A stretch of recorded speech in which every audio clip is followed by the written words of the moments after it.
Thank you for downloading Atypical, the podcast.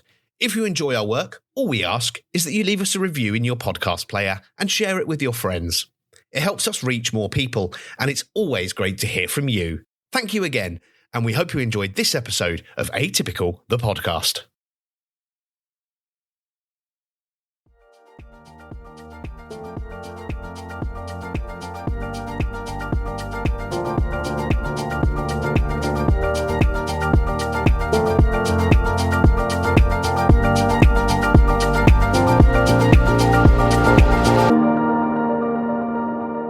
Hello and welcome to Atypical the podcast where we look at life from a more, atypical perspective. My name's Simon, he there, your host, and I'm afraid this is another Simon Talks About a Thing episode. There is also a little bit of a trigger warning today because, we're going to dive into the world of Applied Behaviour Analysis, also known as ABA. Some do hail it as a shining beacon in autism treatment, touting it as the only scientifically validated method. On the other hand, there's something of a voice of dissent, with a few of us critics, including some of us here at Atypical, labelling it as, functionally abusive. If this episode is going to be troubling or upsetting to you, all I can say is thank you for listening this far, and we hope our next podcast will cover something a little bit lighter.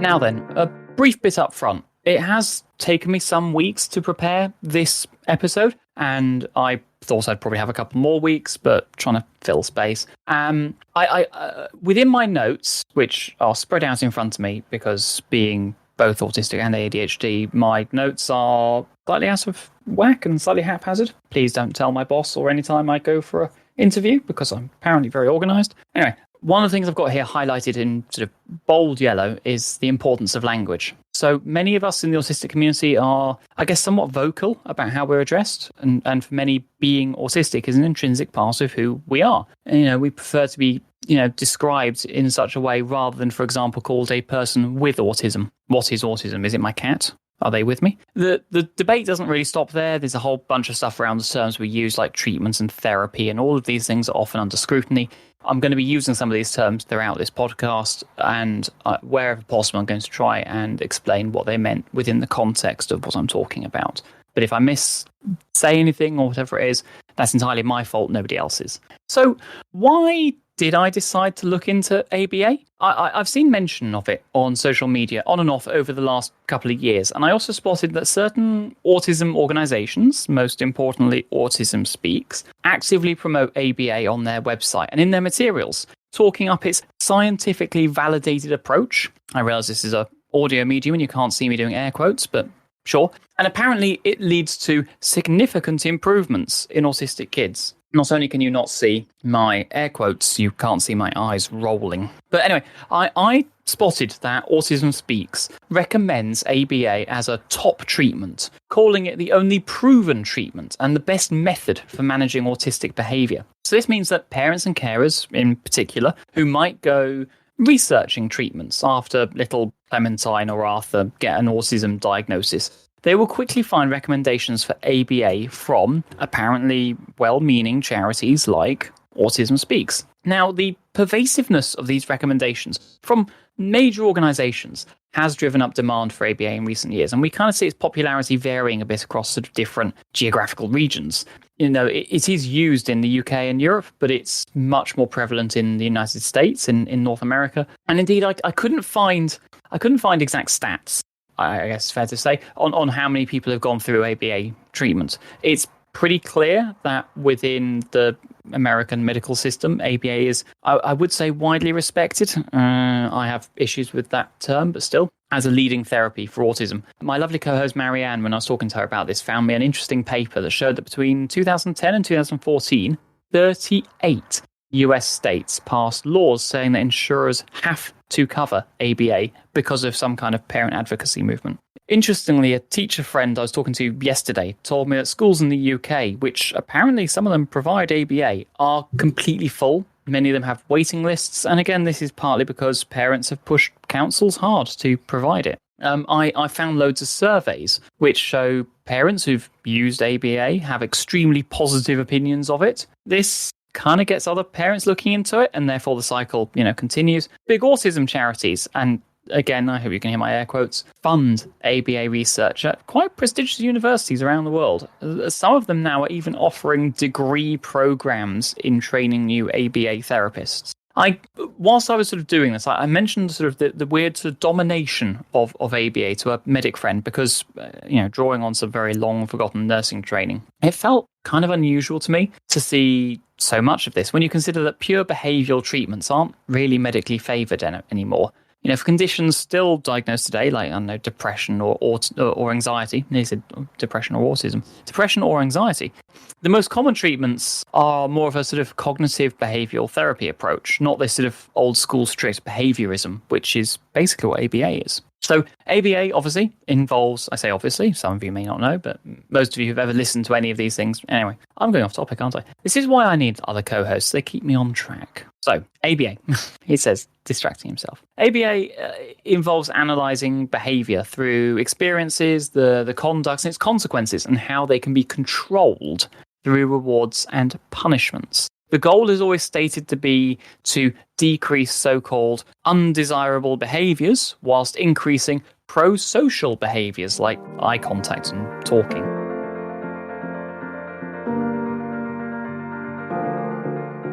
So this all seemed a bit odd to me. I found that applied behaviour analysis, I'm going to say it again every now and then, ABA, has been praised by proponents as the only scientifically validated method of treating or curing autism. At the same time, a number of, let's say, critics have condemned ABA as abusive. Now, I wanted to better understand these debates, so I decided to research and make some notes to myself to outline ABA's rise from, as many people see it, an experimental therapy to its admittedly contested status today as the gold standard of autism treatment.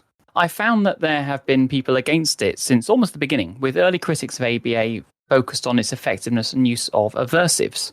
More recent criticism has additionally targeted ABA's underlying goal of curing autism. You can probably hear that in my voice. And whilst most of these critics are often autistic self-advocates, part of that neurodiversity movement, most of us reject the medical model of autism. And for me, I kind of oppose that treatment or cure thing. In preparing my notes today, I tried to seek out accounts by autistic individuals as my primary source, alongside my usual slew of scientific articles and papers and books. And it's taken me more weeks than I'd care to count to properly read, and I haven't finished all of them. And I should note that, again, whilst ABA is used in the UK and Europe, in the US it's more prevalent, and the majority of papers and accounts that I've used to prepare this have more of a US bent to them. I know we have quite a good listenership in the United States, so this obviously will appeal to you, but for the rest of the world, but particularly obviously in my own home country here in the United Kingdom,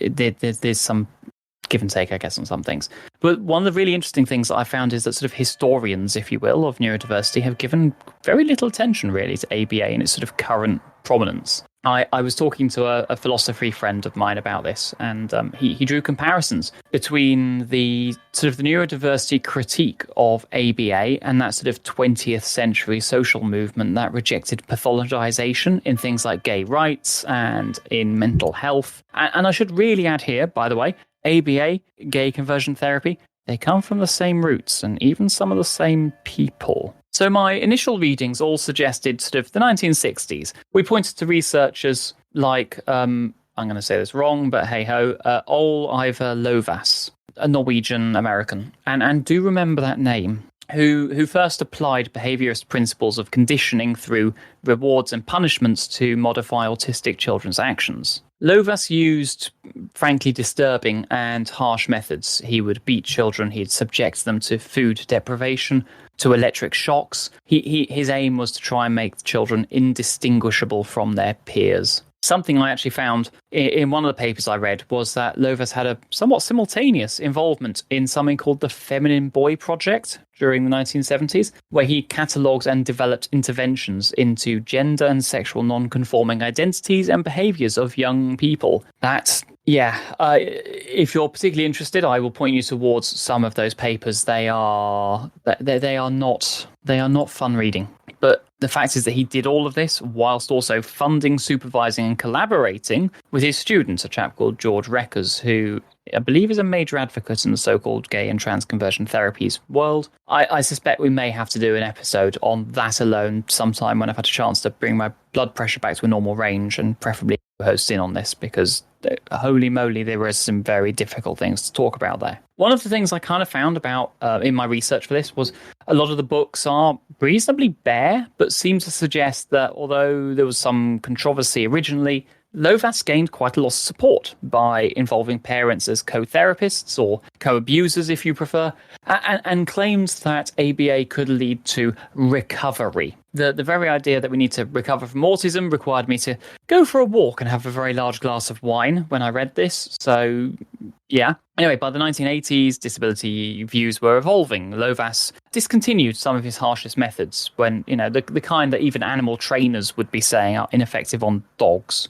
And something I'm going to come back to a few times throughout the course of this episode is that in 1987, he published a study that purported to show ABA made about half of the patients, and again, air quotes, normal functioning. And as a result of this alone, ABA's popularity skyrocketed. So like I say, I did a certain amount of reading and preparation for this. And I've been reading accounts where autistic campaigners, activists, whatever terminology you want to use, have campaigned against centres that still use punishments. I read the report of one group in New York that equates ABA's goal of making autists effectively appear neurotypical as being the same as forcing African Americans to become white. There's a notion for you. And virtually every autistic or ABA survivor's account I could read supported something we often talk about on this podcast, that autism should be viewed through a social, not a medical model. Interestingly, supporters of ABA kind of counter this by saying that proper ABA no longer uses aversives or like I say, abuse, and behaviour change is intrinsic to education. Pretty well every paper I read contains some variant on meaningful dialogue between the two sides is rare and controversy continues, and it seems there are two very polarised views on this, and a few people have walked down the middle and tried to say a bit of this and a bit of that. The problem is, to me at least, as I was reading through some of these, is it kind of felt like non-verbal autistic children in particular have essentially undergone lifelong ABA as an uncontrolled experiment. Now, I would like to think that most of us would contend this kind of compliance-focused conditioning effectively constitutes psychological and physical abuse. It's been driven by financial incentives. It's been driven by a lack of oversight. Research, even into the harms of ABA, are apparently ignored, whilst more humane and ethical alternatives really do kind of need to be brought forward. Indeed, in February this year, the Irish Parliament, and I apologise to any Irish listeners, I cannot pronounce the name of the houses of... I know, I'm dreadful. The Irish Parliament published a document which was part of the Joint Committee on Disability Matters and Aligning Disability Services with the United Nations Convention on the Rights of Persons with Disabilities. It's a long title. It's a great document. I'll link it in the show notes. It's well worth reading. But it states pretty damn clearly that behavioural interventionist therapies are ultimately founded on modifying disabled people's behaviour to meet goals decided by others, often to conform more closely with neurotypical communication, behaviour, and norms, and therefore the committee believe it cannot uphold the UN CRPD principles of autonomy, dignity, right to identity, and freedom from non-consensual or degrading treatment. They literally said ABA is not compliant with the UN Convention on the Rights of People with Disabilities. This is a cross-parliamentary Western nation saying this. Anyway, so again, tied to not just that announcement, but also a lot of the other reading I've done, a certain number of ABA therapists, proponents, whatever, even went so far as to refer to autism as a moving target. They've said that, changes diagnostic criteria over the years make it very difficult to apply ethical opinions to how it's developed. I have my own opinions on this. I have tried so hard to be as unbiased as possible in a topic that I've found so distressing and abhorrent. So yeah, if Mr. de Havilland, if you're listening, my medieval history tutor, sorry, I know you told me it's impossible to be emotionless, to not let our own feelings and experiences colour our interpretations of history. I had to take a few breaks when writing my notes, because as I'm about to explain, it's not good. But let's just take a moment and we shall dive into the deep, dark history that I dug out. Right, so applied behavioral analysis, ABA, it emerged from behaviorism into psychology. And this was a school of thought that was developed in the 1910s, with researchers focused primarily on conditioning animals, building on the work of people like Pavlov, who, was busy getting dogs to salivate at bells or something. The most famous such behaviorist, other than Pavlov, was someone called B.F. Skinner. He was a chap who rewarded rats with food when they performed certain behaviours. Now, this is called operant conditioning. The basic idea behind it is that modifying behaviour through rewards and punishment. And it was soon, quite quickly, extended into humans as well. Certainly in Britain, practitioners at the Institute of Psychiatry and at the Maudsley Hospital began taking this kind of behaviourist approach for treating mental health disorders as early as the 1950s. I found reports of the likes of Isaac Marks, Michael Gelder, Hans Einzig, who were trying techniques like aversion and operant training for phobias, compulsions, and the like. I should add that the Maudsley are surprisingly open about some of this, and their archives and history documents were fascinating, if somewhat nauseating at times. A great read that really helped me uncover some of the earlier days of this kind of behaviourist approach. Meanwhile, in America, some behaviourist researchers focused on lifelong conditions rather than just emerging issues. There was a chap at Indiana called Paul Fuller, who even tried positive reinforcement on adults with severe learning difficulties, or vegetative human organisms, as he called them. Let's leave that one where it was, because that was quite the read. As you know, if you've listened to any of my previous episodes on people like Hans Asperger, there wasn't a huge amount of research on learning difficulties at that time. Patients were often institutionalized for life. They were rarely assessed again after being admitted, and things like autism especially were reserved for only the most severe cases. Treating them was seen as basically futile, irrelevant. Even those who were studying it, like another one called Charles Fester, admitted that autism research didn't really seem that important. Interestingly, it was this Fester chap who first did the sort of the first behaviourist experiment on autism in 1961. He locked an autistic child in a room daily for over a year and refused to respond when they cried. And he concluded that parents had made children autistic by responding to tantrums. This kind of medical parent blaming was quite common at that time. There was a term I came across called refrigerator mothers. Supposedly, they caused autism in their children. He actually wanted to learn about schizophrenia through his autism research, and like most medics, he wasn't really that interested in childhood disorders. He worked at UCLA, because it was about the only place that was researching autism at the time, and indeed learning difficulties with conditioning techniques. And he encountered an assistant professor there called Ivor Lovaas. I told you that name would come back. Lovaas decided that verbal rewards alone weren't enough, especially for non-verbal children. He saw autistic kids as a blank slate, as not really people. Actually, I wasn't going to, but the full quote is quite horrific. His full quote was, "You see, you pretty much start from scratch when you work with an autistic child. You have a person in the physical sense. They have hair, a nose, a mouth, but they are not people in the psychological sense." This is one of the reasons I'm doing this episode alone, because I'm not going to subject my co-hosts to this.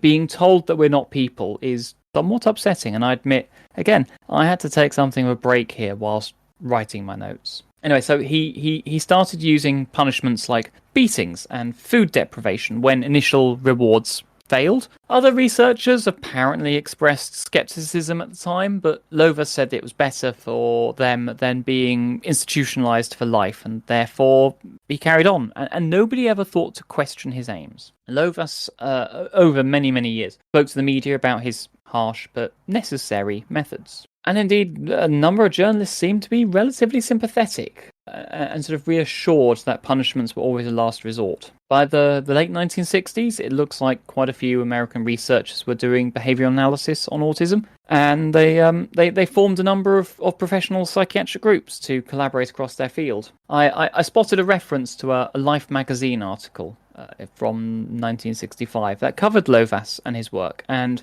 I'm going to read a section of it to you now because I think it helps to describe who this person was. Lovaas believes the whole present concept of mental illness is flawed because it relieves the patient of responsibility for his actions. Lovaas is convinced, on the basis of his experience and that of other researchers, that by forcing a change in a child's outward behaviour, he can effect an inward psychological change. For example, if he could make Pamela go through the motions of paying attention, she would eventually begin to pay genuine attention. Lovaas feels that by 1. Holding any mentally crippled child accountable for his behaviour, and 2. Forcing him to act normal, he can push the child towards normality.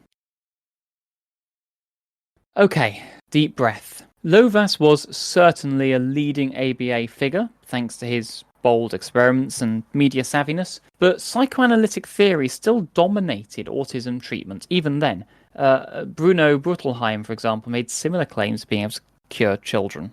Again, cure. What I find interesting is that parents seem to be quite interested in Lovaas's work. Groups like the National Society for Autistic Children invited him to speak at quite a few places. And with very few treatment options available, many seem to have welcomed his hands-on approach to analysis of this refrigerator motherer kind of thing. There was somebody made the reference that, like I said, Bettelheim took kids from parents. Lovaas trained them as co-therapists, which many saw as being more empowering, I suppose. During the 1970s and 80s, Lovaas expanded ABA research and began working with some very young children. Some have complained that 40-hour weekly treatment was somewhat excessive, and as views of disability evolved, he did drop the harshest of punishments, like electric shock. His views, however, seem to have remained on the less pleasant side. In an interview in January 1974 with Psychology Today, when asked if autistic children are bright, he replies, and I apologise now for the language, "In one sense, autistic children are retarded. After all, many of them don't speak, are unable to dress themselves, and are not toilet trained. So they are retarded in the sense that they are far behind their age group in the kinds of things they can do." I made a note at the beginning of this episode about language, and I kind of wish I had pre-warned you that words like this might creep in. I'm so sorry for having to repeat them, but I hope this helps to explain the kind of person we're dealing with here.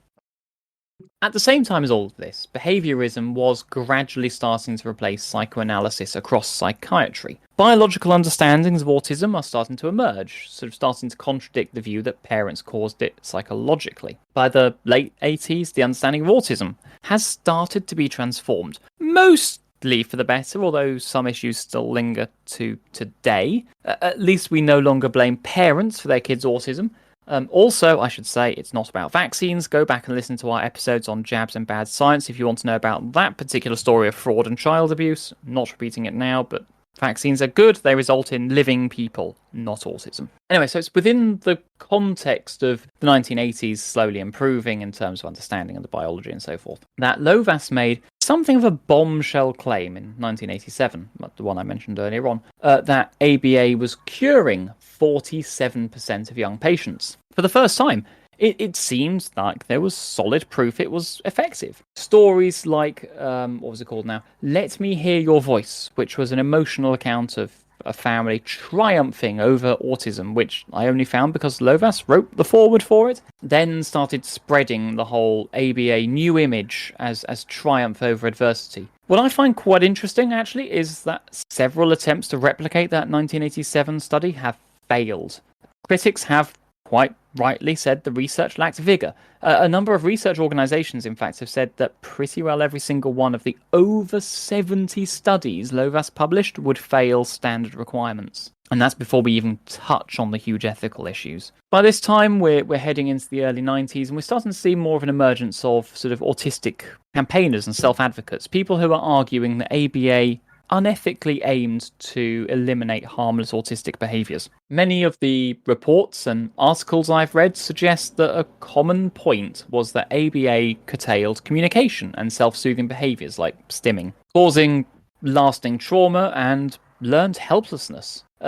Though physical punishments are pretty rare now, almost every single autistic or ABA survivor account I read contends that ABA remains psychologically abusive and deeply scarring. But building off of the back of better understanding of autism, there was this change in how doctors saw it. Instead of pointing fingers at parents and saying they were the reason their kids were autistic, doctors began encouraging mums and dads to look for ways to help their little ones. You know, this shift happened just before we kind of see quite a big uptick in autism diagnoses during the late 90s, early noughties. And so, with more kids being labelled as autistic, naturally, there were loads of parents on the hunt for treatments. Now, ABA, with its wash and brush up and hiding of inconvenient child abuse behind nice videos and charity endorsements, came back to the fore, and it was pitched to these parents as basically a very few straightforward steps. It felt kind of familiar because it's a little bit like the old stick and carrot method a lot of parents and teachers use. A reward for the good, a telling off for the not so good. And it felt like common sense. Plus, the new ABA was gentler and it involved parents directly and had all these claims of being backed by science. You know, chuck in a few success stories and voila, before you know it, it's being hailed as the gold standard, the bee's knees, the cat's pajamas for treating autism.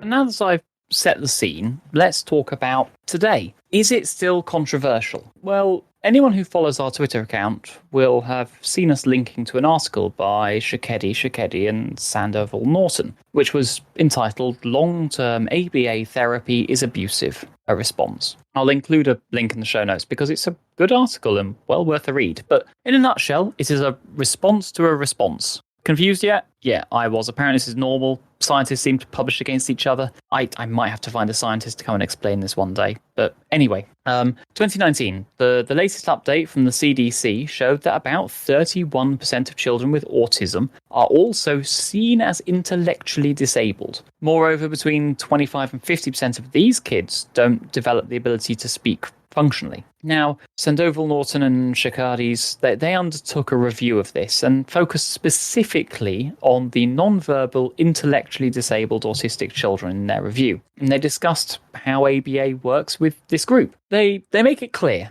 that ABA is a behaviour modification method. It's all about using rewards and punishments to alter and enhance behaviours, to improve language skills, social interactions, and more with children who've got autism, or autistic children, I should say, really, shouldn't I? The core idea behind ABA, it's that behaviours are primarily driven by outside triggers, hence this belief that rewarding or punishing a child can encourage or discourage certain behaviours. However, since ABA zeroes in only on the external behaviour, ignoring inner feelings like thoughts or emotions, this paper highlighted concerns, and they provided evidence that suggested ABA would lead to psychological or physical harm and criticised the whole field of ABA, raising concern that practitioners were effectively displaying an unethical behaviour. I think they were putting it quite mildly, to be honest, having read an awful lot of this now. But three proponents of ABA, Graki, Rupal and Zain, responded. They criticised the Sandoval, Norton, Shakadi article. They presented studies that claims to refute the original paper's points. But there's a bit of a hitch here, and I've read through it. The studies that they presented didn't specifically focus on the non-verbal, intellectually disabled autistic children, nor do they really tackle the primary criticism of ABA. So the lovely Sandal and Shakadis, they replied, and it's a porker of a read, honestly. They clearly state, research in ABA continues to neglect the structure of the autistic brain. They clearly state that research in ABA continues to neglect the structure of the autistic brain, the overstimulation of the autistic brain, the trajectory of child's development, or the complex nature of human psychology, as all of these factors were ignored in the response and are ignored in ABA practice itself, providing a treatment that causes pain in exchange for no benefit, even if unknowingly, is tantamount to torture and violates the most basic requirement of any therapy, to do no harm. So, like I say, pretty powerful paper, and I recommend it. Anyway, so I was aware of this paper and the Irish Parliament paper, but I didn't really know that much more, to my terrible discredit. So, whilst researching this episode, as I said, I reached out to primary sources, and oh my, did I find out a lot more. And I've tried very hard to bring this all together in some kind of coherent mass. So, right, as ABA grew more popular, it did start attracting more controversy. Part of this has been academic back and forth, as I've just outlined, and it seems scientists have argued the benefits of ABA are somewhat overblown. As I mentioned, some have tried and failed to reproduce this famous 1987 Lovaas study. Others have criticised the quality of ABA research overall. One institution even concluded there wasn't much high-quality evidence for the Lovaas approach, and some have knocked the lack of randomized controlled trials in ABA, which obviously is considered the gold standard for evidence-based medicine. As I said earlier, I kept finding evidence that ABA has always faced some academic doubt in varying degrees since the 1960s, and indeed, as I said a few moments ago, in the early 90s, it's faced a bit of a new challenge from autistic people ourselves. No, say it all again. As I said earlier, I kept finding evidence. As I said earlier, I kept finding evidence that ABA has always faced some academic doubt in varying degrees since the 1960s. And indeed, as I said a few moments ago, since the 1990s, it's faced a new challenge from autistic people ourselves.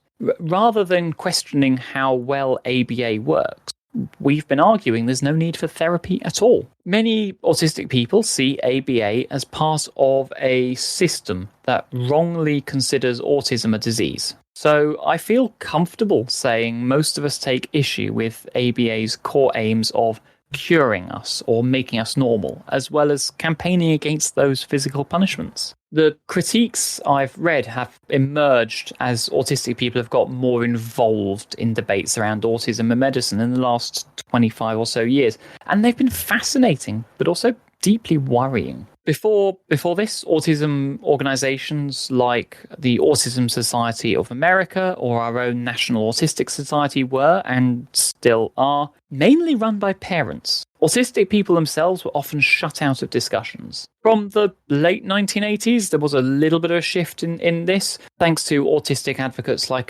Temple Grandin, who I first heard on a CBS podcast last year, and I highly recommend her book, by the way. Amazing woman. Sharing experiences in their books, in talks, in going to sort of big conversations and workshops with other people within the industry. Soon, autistic-run groups started springing up in person and more latterly online, holding their own conferences and retreats. In the UK, autistic people have partnered with the NAS to launch publications written and edited by autistics. Individually or together, we've started making our voices heard in new ways. Now, the neurodiversity movement, for want of a better term, is a somewhat diverse bunch. Just listen to my co-hosts. We're very different and interesting people. But most neurodivergent people share, I would like to say, some core beliefs. The problems blamed on autistic behaviour actually come from a lack of tolerance by non-autistics. And by rejecting the medical view of autism as a disorder, many of us just see it as a neutral difference. You know, if I could draw parallels with sexuality for a moment, you know, we could argue that wrongly medicalizing either is frankly foolish. You know, that kind of position aligns us with the cognitive models in psychology that emphasize brain wiring differences rather than pathologies. You know, it paints autism as a nuanced spectrum rather than a problem to be fixed. So I guess unsurprisingly, autistic campaigners have often targeted the top autistic medical treatment, ABA. Through rejecting this goal of a cure, some have also highlighted ABA's physically abusive aspects. I found organisations that support it, but also say they oppose harmful treatments, which in my reading we would likely call torture if applied to non-autistic kids. One blog I read by a survivor of ABA says that it is simply abuse, not therapy for autistic people. What I find really interesting and really quite important is that these are not just criticisms of ABA's past. Campaigners have protested centres that still use punishments like electric shocks, and there are still centres that use electric shocks. That was a terrifying revelation for me. People have argued that there's been preventable deaths at some of these facilities. Beyond physical harms, ABA does discourage autistic communication and self-soothing behaviours like stimming. It takes away voice and it promotes compliance. And this kind of leads to lasting trauma and learned helplessness. And this is where the psychological abuse comes in. Some people believe even that the concern over the physical abuse has distracted from these deeper ABA issues. I read several arguments that suggested the assumptions that ethic concerns are dealt with because they're no longer physically beating kids. And this has allowed ABA to avoid proper scrutiny. Many made clear that their strong dislike for ABA's goal of eliminating autistic behaviours was driven by straightforward ethics. Many of us see these as sort of an intrinsic aspect of personality that only social misunderstandings make us problematic. Autistic people, kids especially, shouldn't be constantly told that their natural ways are wrong and unacceptable. The head of autism research at London's Institute of Education had somewhat similar worries about ABA forcing kids to appear indistinguishable from peers, to use that term again. A number of autistic campaigners also condemn other autism therapies as well, things like transcranial stimulation, dolphin therapy, which is not very nice for dolphins, and even unusual and weird diets are all kind of rejected as unproven and unethical. ABA just attracts a particular ire as the most promoted and supposedly science-based approach, and I would suggest this ought to raise some flags. Few people seem to criticise speech therapy or occupational therapy. I've had speech therapy and it helped me enormously without causing pain or significant mental anguish. I run a podcast, for goodness sake, so I must be able to say something right. Although I'm sure there'll be someone telling me I'm saying it all wrong. But moving on to like the debates, because they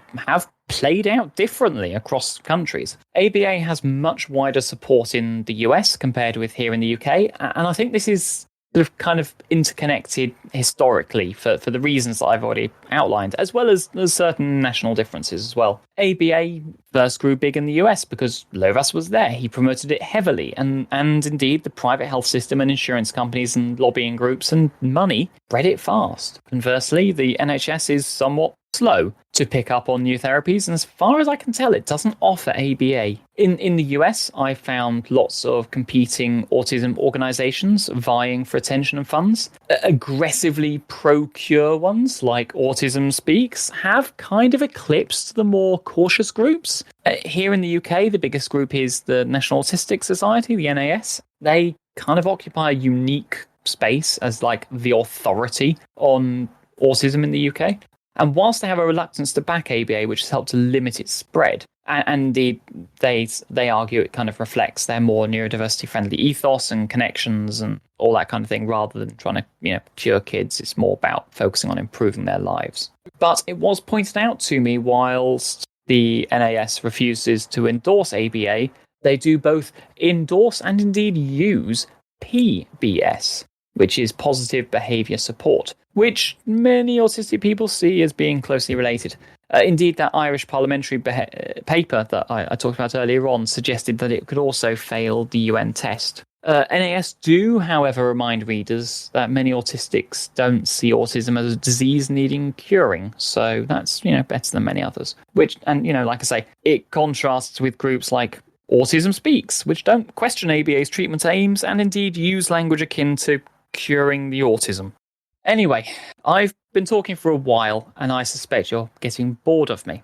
I think it's fair to say that ABA is probably not the best treatment for autistic people. I would go so far as to say that when we talk about it, maybe we should start calling it autistic conversion therapy, because it's abusive and wrong in so many ways. It has taken me weeks to pull these notes together, and there is so much more I could talk about. I might do a deep dive into some of Lovaas's reports or even his book one day, if I can ever find the spoons. But until then, say no to ABA, say yes to the social model, and thank you as ever for listening. I hope to have a few more co-hosts along for the next episode where we will tackle something not quite so horrific. And, I look forward to that. But until then, take care and have a great week. Bye for now.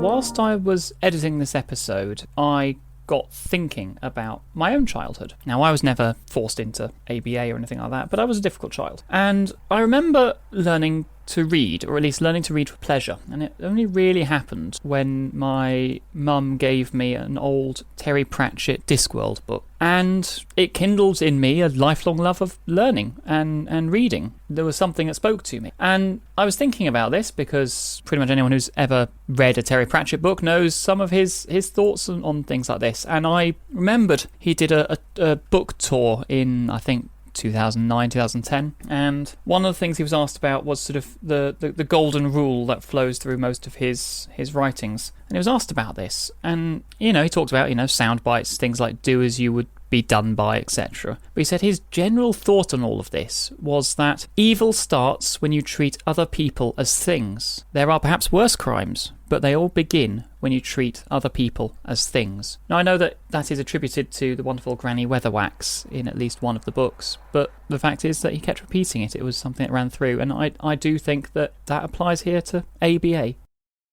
It treats autistic people as things.